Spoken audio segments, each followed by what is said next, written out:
राजीव कुमार दिल्ली के आनंद विहार मंडी में सफाई और मजदूरी करके अपना पेट पालता था। शादी को लगभग 2 साल हुए थे और उसकी पत्नी कविता पहली बार मां बनने वाली थी। दोनों इस नए मेहमान के स्वागत के लिए बहुत खुश थे, लेकिन किस्मत को कुछ और ही मंजूर था। एक दिन जब दोनों मंडी से काम करके घर लौट रहे थे तो रेलवे ट्रैक पार करते वक्त अचानक राजीव का पैर पटरी में फंस गया। उसने बहुत कोशिश की पैर निकालने की, लेकिन बाहर नहीं निकाल पाया। तभी सामने से ट्रेन की तेज आवाज आने लगी। कविता, लगता है मेरी जिंदगी का आखिरी वक्त आ गया है। तुम जल्दी से यहाँ से चली जाओ और अपने बच्चे का ख्याल रखना। मुझे अफसोस है कि मैं अपने बच्चे का चेहरा देखे बिना ही चला जाऊंगा। नहीं, मैं भी आपके साथ जान दे दूंगी। नहीं कविता, तुम्हें हमारे बच्चे के लिए जीना होगा। जल्दी भागो यहाँ से। कविता किसी तरह दूर हट गई और पल भर में ट्रेन ने राजीव को काट दिया।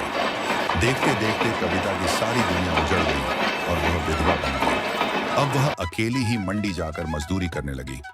कुछ दिन बाद कविता ने देखा कि उसका जानकार महेश प्याज के ढेर से खराब प्याज अलग करके फेंक रहा है। भैया, ये प्याज मत फेंकिए। अगर आपको आपत्ति न हो तो मुझे दे दीजिए। इनका तुम करोगी क्या? वह प्याज घर ले आई। जिन प्याजों की हालत थोड़ी ठीक थी उन्हें अलग कर लिया और सड़े हुए प्याज अपने घर के बाहर गाड़ दिया। अगली सुबह उसने प्याज काटकर आटे में मिलाया, नमक, मिर्च और अजवाइन डालकर प्याज के पराठे बनाए, खुद भी खाए और महेश के लिए भी कुछ पैक कर ले गई। वाह कविता बहन, इतने स्वादिष्ट पराठे तो मैंने कभी नहीं खाए। तुम में तो कमाल का हुनर है।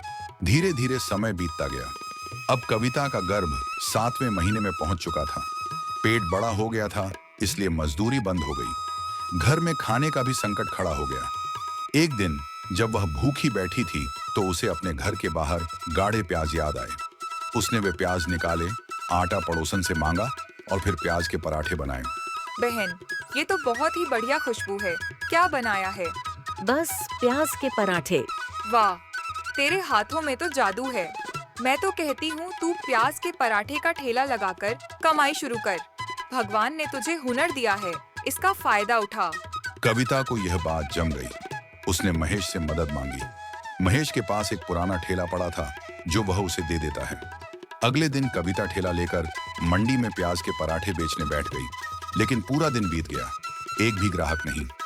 भगवान, अगर ऐसे ही रहा तो मैं अपने बच्चे को कैसे पालूंगी? फिर उसने सोचा, एक बार ग्राहकों को सस्ता खिलाऊंगी, अगर स्वाद चढ़ गया तो फिर वे बार बार आएंगे। उसने आधे दाम में पराठे बेचना शुरू किया। लोगों को स्वाद इतना भया कि भीड़ लग गई। धीरे धीरे ग्राहक बढ़ते गए और वह मंडी में प्याज पराठे वाली के नाम से मशहूर हो गई। कुछ महीनों में उसकी अच्छी खासी कमाई होने लगी। उसने 2 गरीब औरतों को काम पर रखा और खुद का एक छोटा ढाबा खोल लिया।